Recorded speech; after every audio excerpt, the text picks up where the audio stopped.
Welcome to Organizational Sherlocks, the podcast where business meets psychology and your organizational puzzles meet their match. Join us for captivating stories and practical solutions to unravel your toughest challenges. I'm Dr. Elizabeth Fleming. And I'm Morgan Ashworth, your guides to a prescription for business success. Let's dive in. Well, welcome listeners to our bonus episode. We're excited to have a couple of folks here with us, Aubree and Tim, who are going to share a little bit about their theory on leadership, as well as about their company, A Deeper Way. So thank you both for being here. I'm going to pass it to Morgan because I know she has a question that we had kind of asked our listeners to reflect on in a previous episode, and she'd like to see what your response is too. So Morgan, would you mind kind of teeing that up? Yeah, sure thing. So we've been talking in the last couple episodes a little bit about the great man theory of leadership versus the skills-based theory of leadership. Skills-based being, anyone can be a leader. They're skill-oriented versus great man theory where it's only certain people can be leaders.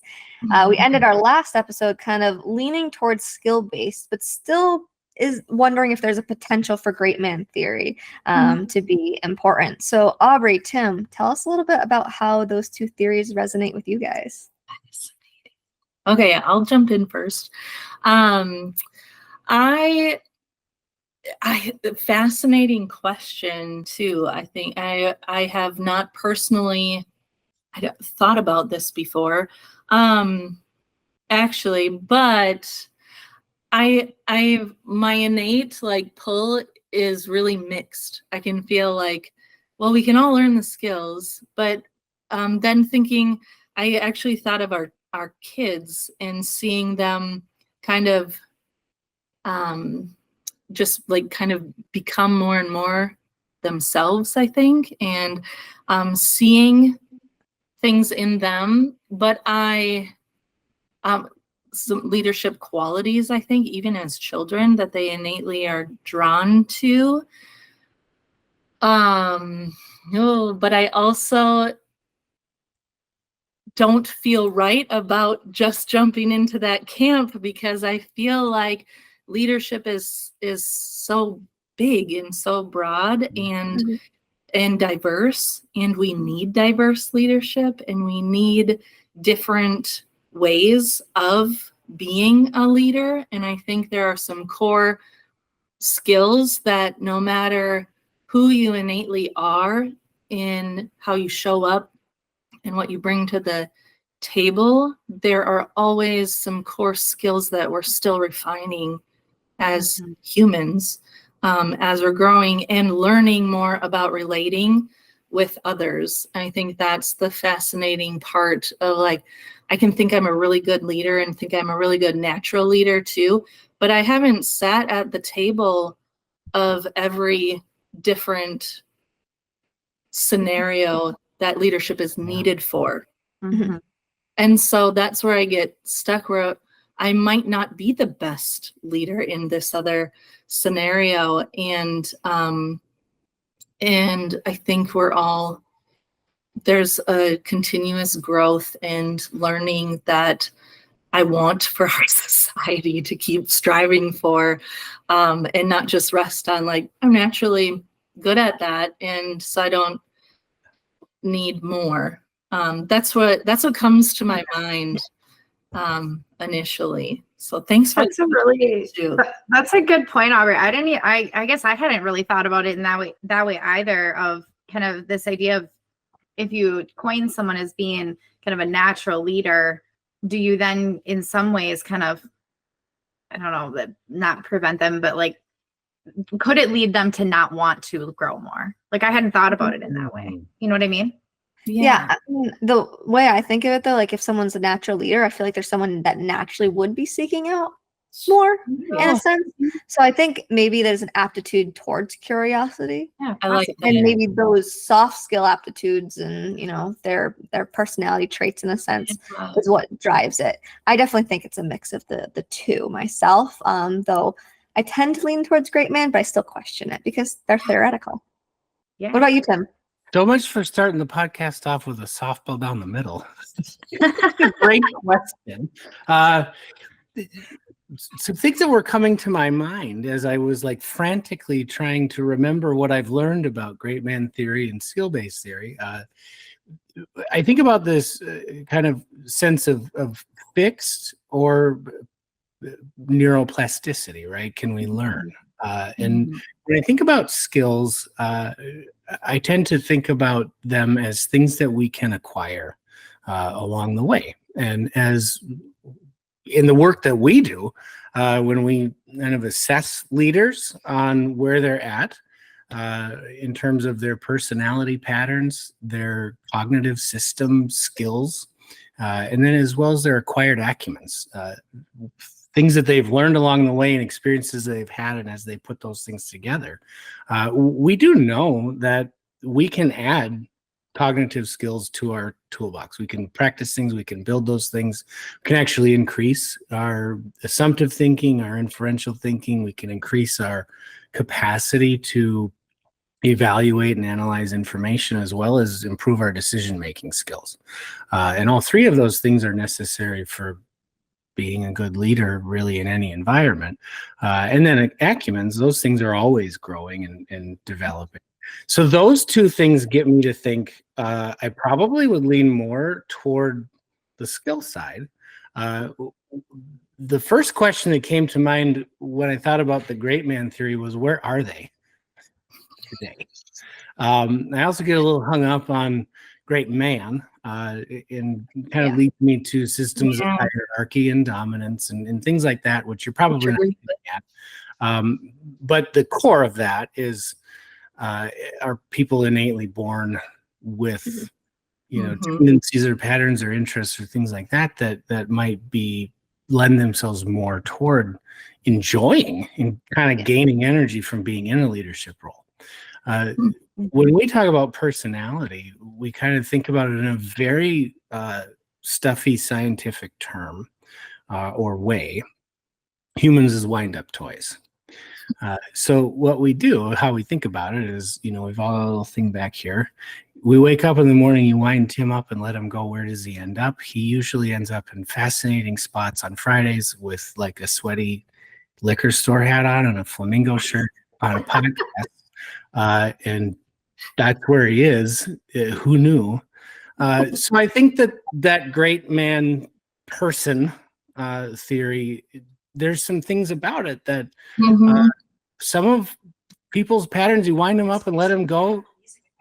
Oh, that's my AI on my iPad correcting me here. Some of us, you wind us up and let us go. We find ourselves in positions of responsibility for the decisions that we make that impact other people. So I think it's a little bit of both, but I would tend to say 2/3 skill, 1/3 identity, and kind of how we come out of the oven. Is I like that. Where we end up. So yeah, I definitely like the idea, like the 2/3 versus 1/3, because I think they both have, a sense of validity in them in a way, because some people maybe more quickly rise to leadership roles, but also you got to question, was that actually skill based, because were they just nurtured from a very young age to be like that? But then we also see, personality, to an extent it's genetically related, and so that's why I like to bring up both of those. And I do know there's tests behind, like testing behind leadership, and some of it's determining your aptitudes, and maybe the great man theory supports, hey, you already have an aptitude for this and now we can further it, or versus people that have a lower aptitude that they need to do more work to get there, right? And I say this knowing you guys are both very much involved in some testing. Yeah. Well, that's it makes me think, because you're right, we did throw a softball down the middle on that one. So sorry, not sorry. I think a lot of really good content, and like, I think you threw a 99-mile-an-hour slurve right on the edge. Hey, there's a whole, support thing for sports, right? And I guess you could look at that too, and like great man theory and sports, like I'll never be an NBA star. So there's that, or softball or baseball. But anyway, we won't get into sports today. For our listeners, we had a whole conversation about sports prior to pressing record. So we can continue that a different day. But I would love to kind of hear from the two of you. We'll make it a little bit easier. How did A Deeper Way, how did ADW come to be? And can you tell us a little bit about what you do and what what your clients experience? I'll let you start this time since I started. I would love to hear your you've been watching along the way. Yeah. And you communicate very concisely. But I won't just kick it back to you. Actually, I will. Go Okay, for it. I'll take it. So, yeah. You want to well, get done in 20 minutes. Good. That's So, why you're not letting me in. Great question. We've been in business together for quite some time. It's been about 15 years over now, rounding after 15 years. And we're on lap 17. Okay, there we go. So we have a 16-year-old, and so I keep track by his birthdays. I'm like, oh, yep, I almost had him while we were doing this thing. So, and this thing was we had been very much engaged actually in the space of elder care and taking care of seniors, and a model that created a space for people to age in place in a home-like setting rather than in a facility or institution type setting, and kind of driven to meet some needs that we just saw. Our culture was really shifting in one direction, and wanted to create a very age in place home setting. The challenge is staffing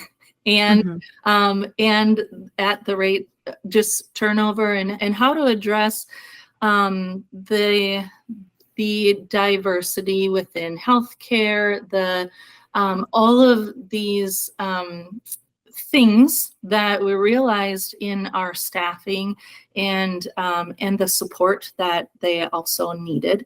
And we started building an assessment to help with hiring and retaining our staff in this small contained space that we got to use as playground, and see what really works, where are we missing the mark, and so that was a very small seed of where we planted that, and have grown a lot from that single place, and so has society. Back in our early versions, it was how do you hire people who fit really well, and so forth.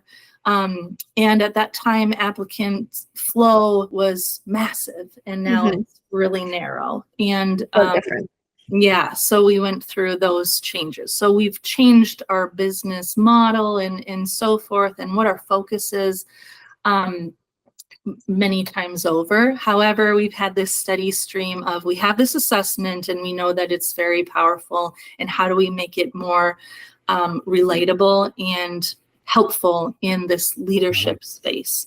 That was kind of the very beginning. I pass it to you, and yeah, I think that's a great way to you here. said it on it nicely there. Thank you. That's where we started, and that's been our central question that we've been continuing to ask.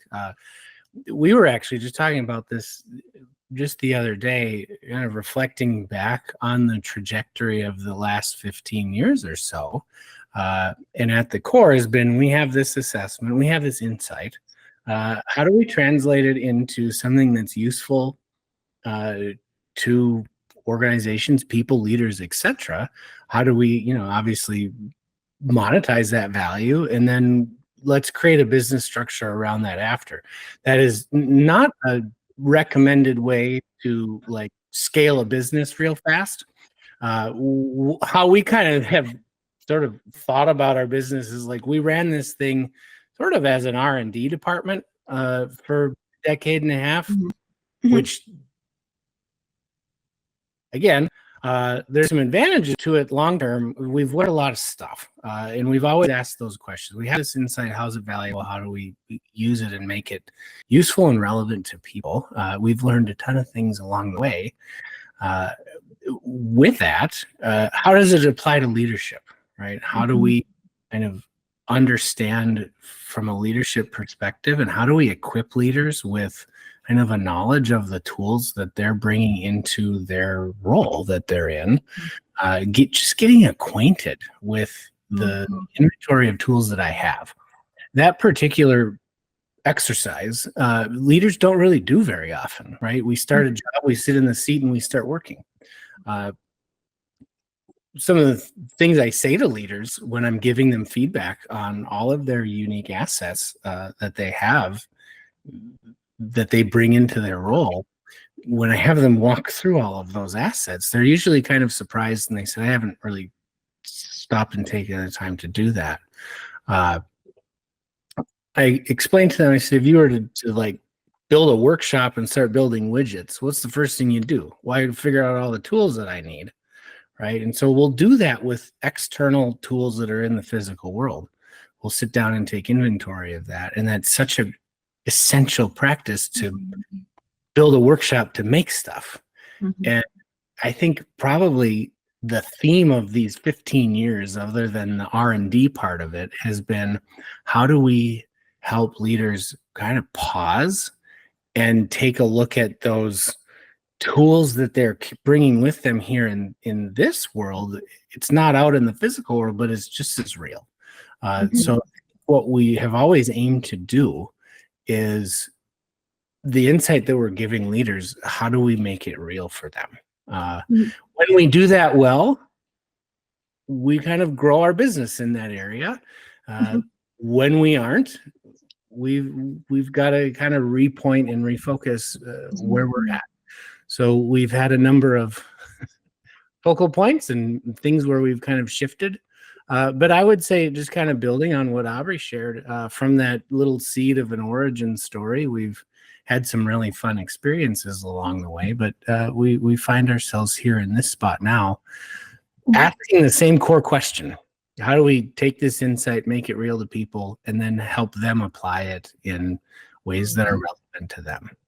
Yeah, that's great. I think about, like, we've been talking kind of throughout all of our episodes on leadership, we've been talking about this idea of self-awareness and how powerful it can be when you know yourself, right? And you know what tools you bring to the table.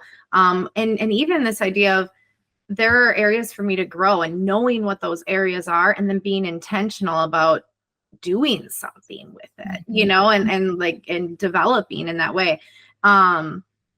So that's kind of what, when you're talking, that's kind of what I'm hearing and thinking, is it's really about, you know, ADW is really about using an assessment tool, right, that you've created and curated within your organization to help people understand themselves so that they can do something that can be helpful to others. Is that fair as a summary?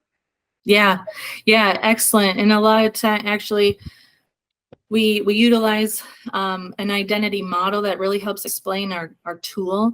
And it starts with self-awareness, right? And then when we have self-awareness, we actually have a bigger capacity to have others' awareness. And then we can bring that intentionality, because if I just wind myself up and let myself go, there's no telling that I'm going to impact positively the humans on the other side of this interaction without knowing and understanding and leaning in, at least being curious of who they are and how this is going to land for them.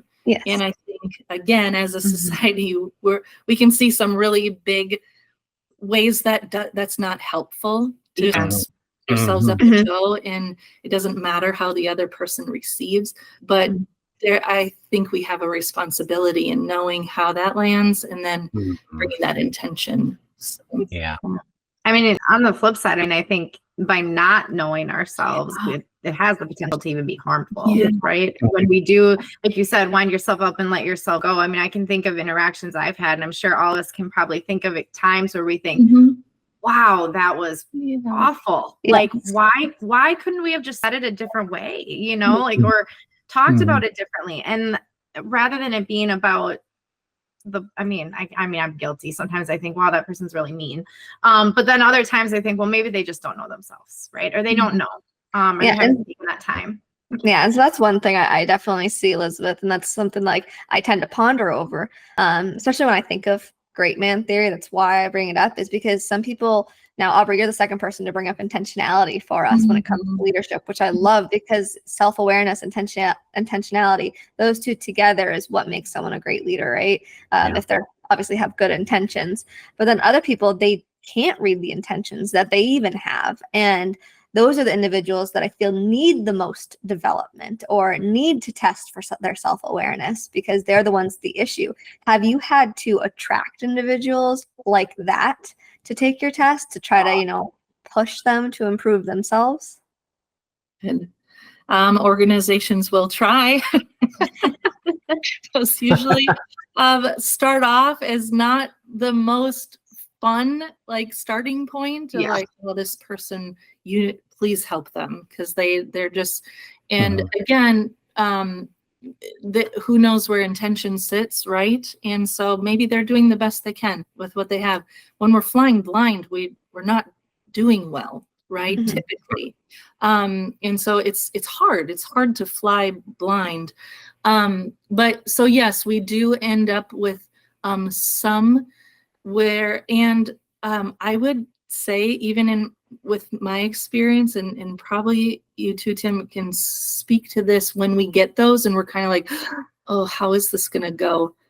It goes well. It typically, we are able to kind of turn some lights on softly at first, and then we're talking about themselves, and we just kind of turn the lights on slowly, but they make meaning of it, and we can help that process. And so it doesn't have to be a bright, blinding light where it's like, oh my gosh, but it can be a gradual, from a dimming to, and they get to participate in the narrative and in the story. And I think that's what's really important, is that we don't speak over anybody and their experience. They get to bring that in to the space, and it's really a collaboration of who am I as a leader and how can I be more effective. So it's making me think. So in our last episode, we talked about how sometimes training and development, right? We put T&D or L&D together, right, all the time, but in a lot of ways they're quite different. Maybe a little overlap, but they're quite different, right? And that's kind of what it's making me think of right now is, that bright light is kind of like, hey, your communication is not great. We're going to put you in a training class and you're going to learn how to do it. And it's kind of like shoving it down someone's throat a little bit. Whereas elephant pill. What? Say that again, Tim. An elephant pill. Yeah, I had a right. supervisor actually in our doc program, this person, but they talked about elephant pills. If you give somebody elephant pill, the medicine is great, but it's so big you can't swallow it. Right. Yeah. So for our listeners, Tim and I went to the same doctorate program. So that's how we know each other as well. A couple years apart, but still the same program, which is really cool. But yeah, I think about that, and it's like, but what you're saying is kind of by having that, the dimming effect and kind of gradually getting it brighter, to me, that's a really great representation or visualization for development, right? We can train someone all day long to be a better communicator, but they have to have that buy-in and that understanding of what does that mean for me so I can show up authentically. Yeah. Elizabeth, we talked about the personalization of programs. You can start with a blueprint, but you got to personalize it to the person, because everyone's going to start at a different point. Someone's going to have a stronger aptitude compared to another one when it comes to communication or another leadership skill. And that's why it's really important. In a sense, you have to disarm their defensiveness if they're one of those less thought in type of individuals. Right. So Aubree, Tim, I know Elizabeth has talked a lot about your assessments, and I would really love to hear more from you guys regarding those and how you utilize them in development. Yeah. I'm feeling like I need to talk. I don't usually go long without speaking, so when I do, I get needy. Let's stay with what Elizabeth brought up. Well, so you have training, and then you have development, right? And so I want you to imagine like an x-axis going across, right? Mhm. And so as we go across, think about training, right? Because there's a process that the human brain, meaning all of us, follows, and there's a sequence that it goes through when it's navigating any kind of change to strategy, personnel, or team direction. Strategy is where am I going and why, personnel, who's coming with me, and team direction, what way are we pointed right now? This process, this sequence that our brain works through, every brain goes through it in the same order. That's how we're all like this. All humans are like all other humans. Some of us work through some of these parts faster and slower. Some of us work through these parts and it's like frustrating. Some of us work through some parts and we love it, right? And so there's these different little events and nobody likes them all. And everybody likes some parts. And when I say likes, wind us up and let us go, we end up in some of these spots. So we train leaders on what this process is, what are the skills needed individually to navigate that process myself. As a leader, what are the skills or essential functions, we call them, as a leader, of each of these steps? What do I do? What's my role? What's my function as a leader for helping my team and everyone on it work through these steps together?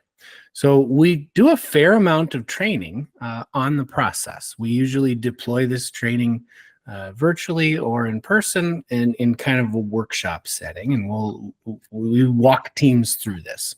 I want you to imagine, though, as we navigate this, if we were all on the same team, where are we going and why? Who's coming with us and which way are we pointed? Whenever there's a change to any one of those things, we all start back at the beginning and we work this process just like we would a three-legged race. Or in this case, a 1, 2, 3, 4, I'll count Darian, 5-legged race. So what if one of us takes off running before we say go, right?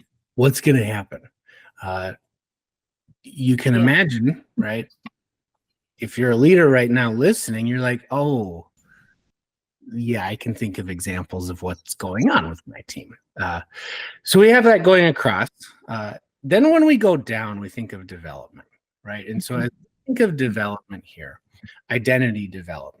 It's maintaining the security of my identity, which is my capacity to access my prefrontal cortex and stay engaged and let my executive functioning determine my choices rather than my amygdala send me into fight or flight. So we want to progressively add complexity to the kinds of situations that affect where we're going, who's coming with, and where we're faced. So as we navigate progressively more complex situations, it requires a deeper level, pun intended, well, it's not really a pun, that's where we get our business name. It requires a deeper level of security to stay neurologically engaged in this challenging sequence. And when we're leading, what we're doing now, put the x-axis with the y-axis, right? As a leader, I've got to navigate both of those things. So it can get incredibly complex quickly. And you have a model of how to work through this, though. You kind of get your own playbook. So that's what we're looking at when we're doing our leadership assessments, is that leader's innate patterns, you wind them up and let them go. We can pinpoint precisely along this process what parts of it their brain likes, what parts of it their brain's like, and then what parts it's like, I don't like this. Then we layer on skill. What skills do they have? Then we layer on acumen. So what we do is we kind of teach this whole framework here to the team and to the leader. Then we go through with the leader. Here's the parts for you.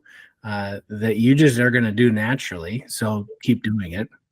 Here's the part that, maybe your personality doesn't line up. So let's take a look at that. Let's kind of zoom into that little spot and then figure out what are some practical things we can do here. That's without telling you the model or telling you the identity part. That's really what we're focusing on in every leadership assessment or when we do this with teams. We talk process all day long. So, Aubree, you can go ahead and add to that. Again, we could be here till like midnight. I'm gonna unwind myself. Stop moving for a minute there. Well, the thing I really like about kind of the model and the use of the assessment, because I know that, Morgan and I have had conversations about the use of assessment, and, like pre-hire assessment and development assessments and all of that. And I mean, I think that will be a future podcast episode for us kind of digging deep into that. But the thing that I like, and I think kind of application wise, and I know that you both of you do this as well, but by having all of this information, not only can, like you said, you can pinpoint, like you can get coaching in that area. You can really, I mean, it's like I imagine a world when you don't have this information or data. It's like going in blind. Like, I don't know. I mean, a lot of leaders struggle with communication, let's say, just as an example. So let's give you communication. Well, that may not be your thing, right? There might be something different. And so the thing that I like is that you can really tailor and kind of, if you think about like a DJ soundboard, right? You can kind of pump up the volume or whatever it is in the right places at the right time. I'm not a DJ, just for what it's worth. I'm not. I don't know how to use the soundboard, even if I try. Maybe that would be one of my development areas. Yeah, no, definitely assessment can be super important, and it really helps you pinpoint where do I need to develop, because you might have some areas that are stronger, but if you don't get those other aptitudes up to that level before you grow everything together, then something's going to fall behind. And so you need to balance the two, just like you say, Tim. I mean, there's an x-axis and a y-axis. You need to make sure that you're going along the same line, because if one pinpoint's dropped here, but it's higher on another end or deeper on another end, as you say, then something's not going to line up. That graph's not going to look right. Yeah. Well. Yeah.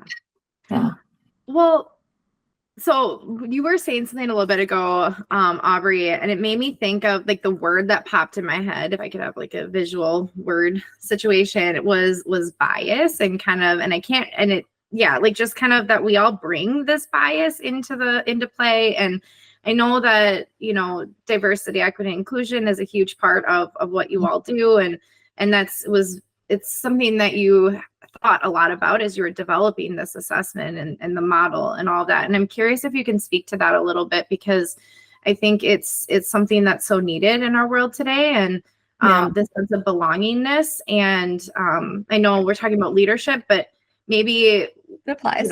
How do you use that, and then how can leaders create a scenario or create an environment where belongingness can truly exist? Awesome.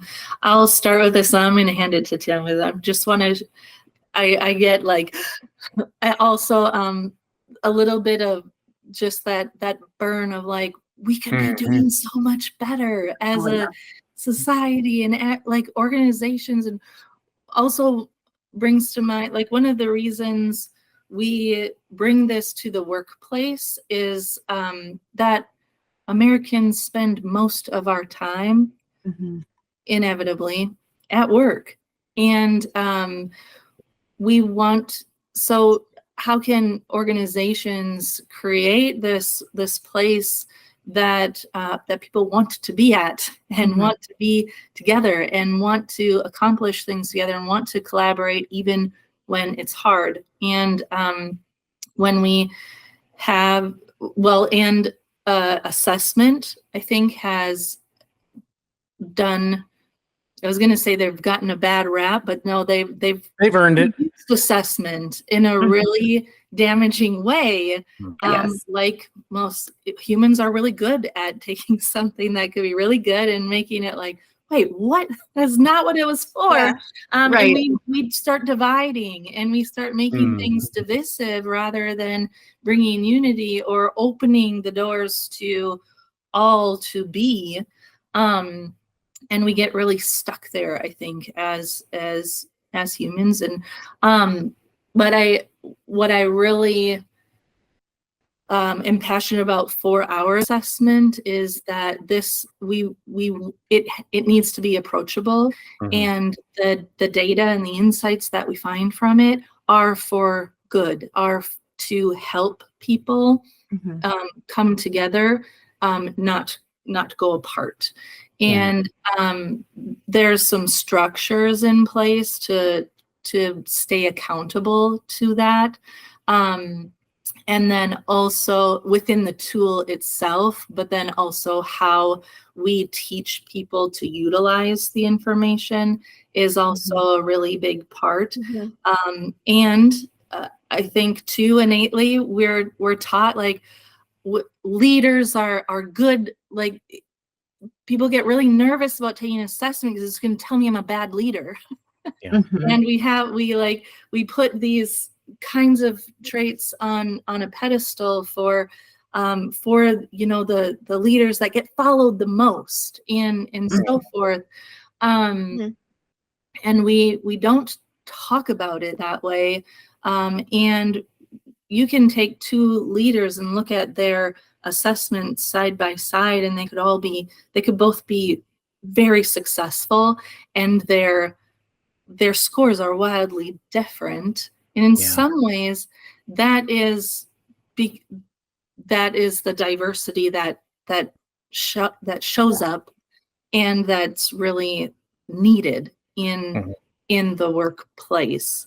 But I'll hand it to Tim to talk more about the technical pieces. But I like that you set it up that way, Elizabeth, because it is really important to us that this is an assessment that can be used in a very diverse space, and we want it to, and that it fosters that belonging when you feel like the people next to me don't look like me. But that's just at one level, because we're all so diverse in how we think and how we in our experiences that we bring into the workplace, our triggers and so forth. They all converge in this place where we're supposed to be collaborating. And Tim, you always talk about this really eloquently, I think, is bringing us back to kindergarten, right? And in kindergarten, we learn these skills. And my goodness, as adults, we forget them. Oh, yeah. It's like all of a sudden the rules don't apply to us because we've crossed the line of adulthood, or something weird happens where it's like, no, the rules actually apply to us most now. And why we were taught them. Interesting bit of data here from The Economist and other places. You can look this up. But by 2040, the United States, as a country, as a nation, will become the first nation in world history that does not have a predominant race or ethnicity. No other country in the world has ever experienced that. You can see now the anxiety that's producing for us as a country. And there's an existential crisis about that reality that will be happening. How we deal with that is probably outside of the scope of this conversation, but that's where we're going. And that really leads us to two things when we think about belonging, when we think about equity, when we think about inclusion. Diversity is here. That's just an unavoidable fact. Access and experience. Those are the two things we want to be paying attention to. Is access to experiences, access to opportunities to build skills, as well as that lived experience of what it's like to be here as all of us, as semi-wind-up toys bumping into each other. We all have our own unique experience, right? So when we're thinking about access and experience, that's kind of two things we're always paying attention to.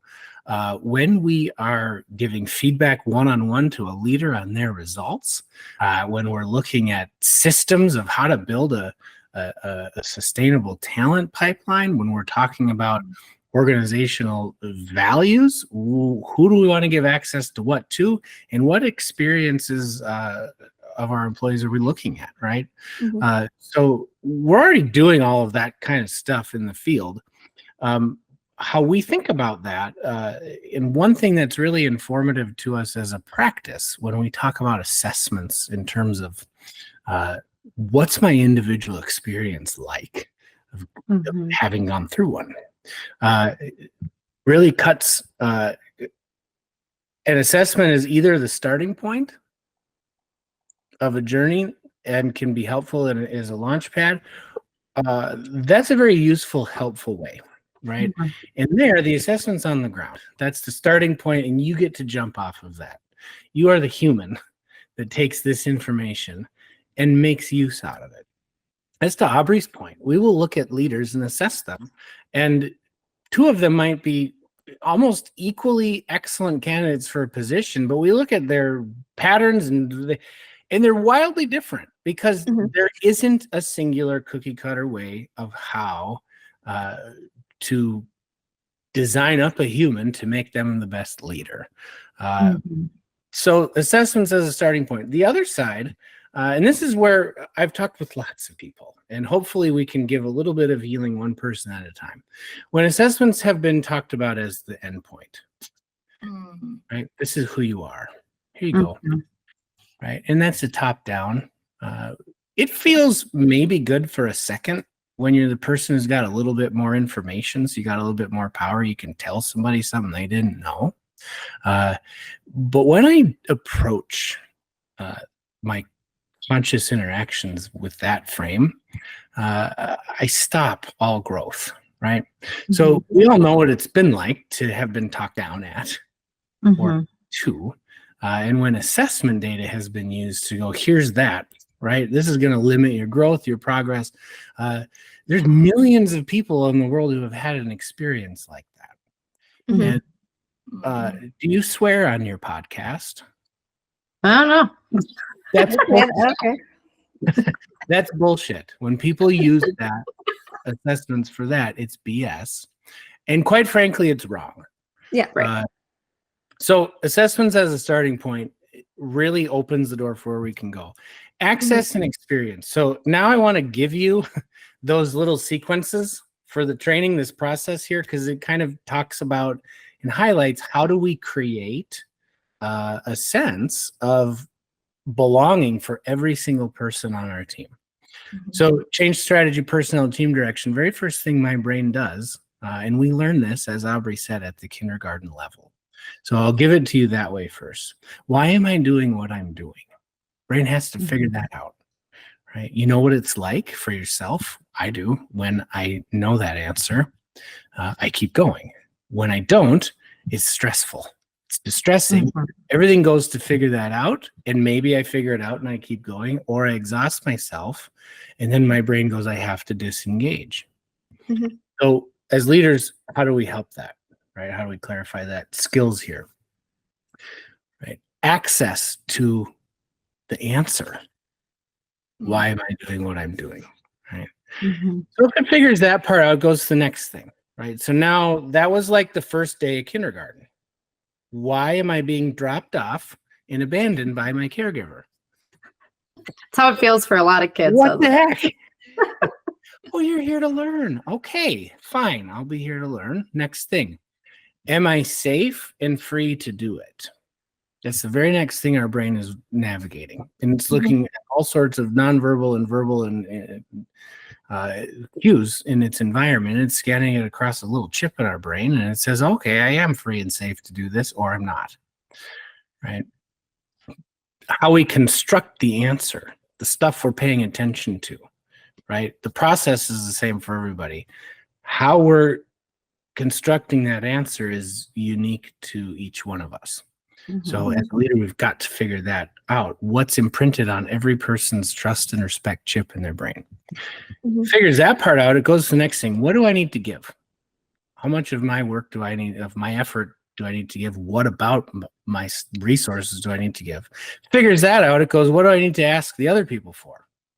Now we're at December, January, and Christmas. We're learning to exchange resources, right?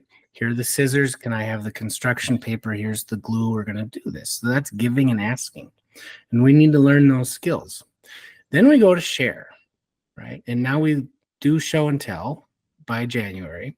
And that's not exchanging resources. That's exchanging perspectives. Here's what I see. Here's what happened at my house when I went home. And here's a toy that I like, right? So learning how to share my perspective, what I see can help us get somewhere. That's a valuable skill and equally important to learn to understand when other people are sharing. Right? So we've got why, safe, give, ask, share. And we've got two more little things. Whose decisions are whose to make? First day of kindergarten, I don't have any decisions that are mine to make alone. I'm not ready yet. I've got to learn why I'm here. I've got to learn that I'm safe and encode that and have a lived experience of it. Then I got to learn how to pass the glue around and not eat it. Then I have to learn how to behave in show and tell. And then I finally get to decide when I get to go to the bathroom. That happens in February. Whose decisions are whose to make. And it feels really good because I'm almost to first grade because I get to start making some decisions on my own. And so that decisions are whose to make. It's all about empowerment. Right? And so we can optimize these little events that our brains are navigating. And we can, as leaders, help optimize that for our team because we need to save most of our cognitive horsepower for the very last one. And that's the decisions that we make together. And humans, even when it looks like we're collaborative, really stink at it. And we figure out little cheat codes. So the decisions that we make together, when I've made enough of them, I know that Aubree usually rolls a 2. She rolls her dice and she usually rolls a 2 when we're making decisions. So if I like where I think she might end up, I know how to do a little cheat code and roll a 2 myself. And then we move on. But if I don't like it, I can roll a 6. Right? And so when we're making decisions together, we want to help teams find a more efficient, transparent framework here than this process that we build inside of I'm going to roll the dice because I know how to get the dice to show the number I want, right? And that's not manipulation. That's heuristics, right? So we build little mental models of everybody. So we want to take that very last step and make it transparent and obvious and straightforward. So when we do this, we are grounded, we have equitable exchanges, and we start to accomplish things together. Belonging is I get to participate in this whole thing. Right. When I get to participate in that whole thing, I might not get what I want all the time, but I got to be here, right? Belonging is I carry with me whenever there's a change to strategy, personnel, or team direction, this abiding notion that I get to be here and run this 3-legged race together with everybody. One last little bit, the change to strategy, personnel, or team direction, right? What I'm talking about. It sounds really high level. We cycle through those as humans. Every 48 hours, a change happens to one of those 3 things on average. So our brains, all the people on all of our listeners' teams, their brains are cycling through this thing on average every 48 hours.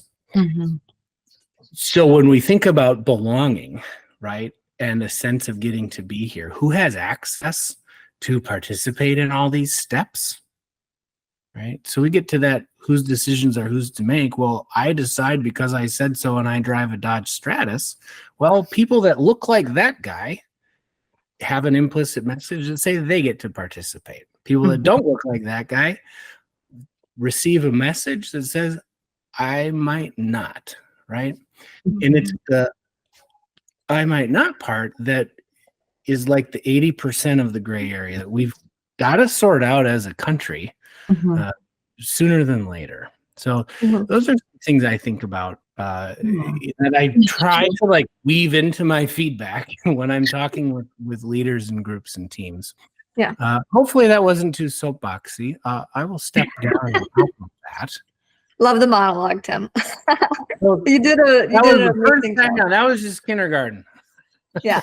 Honestly, that's a perfect like metaphor, like an extended metaphor to what you guys are doing. Is, you know, this assessment, there's multiple steps to it. There's multiple steps to human development, not just when it comes to leadership development, but development in general. I mean, I hear behavioral psychology and I hear developmental psychology and what you're talking about. You can revisit it as a human, as an adult human, sorry. I definitely see Don't that call me a an lot. adult. I actually joke, you know, in the workplace, high school never ends. You're reteaching, you're reparenting sometimes as managers, as leaders, and that's so that we know we're following these foundational skills that we were taught as children, but as you said, Aubree, forget as adults. Definitely, we've really appreciated having you guys on. I love hearing also the mix of, you know, personality tests or testing in general. Is it used as the basis from which you grow, or is it used as the final test? And it brings up the argument of, do you use a personality test to make your hiring decision, or do you use your personality test to determine how to train somebody? And obviously everyone's going towards one route, though some people are still using it just to hire. That doesn't tell you everything about a person. Yeah. That's a really good point. I always tell people that I'm in the business of developing people. Like that's my job. And if I haven't been able to do that, then I haven't been successful. And I know that Tim and Aubree, I'm sure you probably feel the same way. So thank you both so much for being with us today. It's just so enlightening. I would encourage people to check out your brand new website too, that is out there, and it looks beautiful and lovely, and it's really exciting. Check it out, learn a little bit more about the model, because it is definitely a cool way to kind of really sit here and reflect. I just love it. So thank you both so much for being here, and I'm sure we'll be talking soon. Awesome. Thank you so much. Thank you for all you're doing. Yeah. It's not just a cool way, Elizabeth. It's a deeper way. A deeper way. Oh, look at that. I like it. Yes. Yeah. Well, yeah. Did you guys know that the name of your company would be like such a perfect like usage in so many situations? Once we said it out loud one time, we couldn't get away from it. Totally Like, fair. it just like kept coming up, and we're like, oh, I guess that's it. Like, Yeah, we that's like our name. we Yeah, can't. It picked us Yes.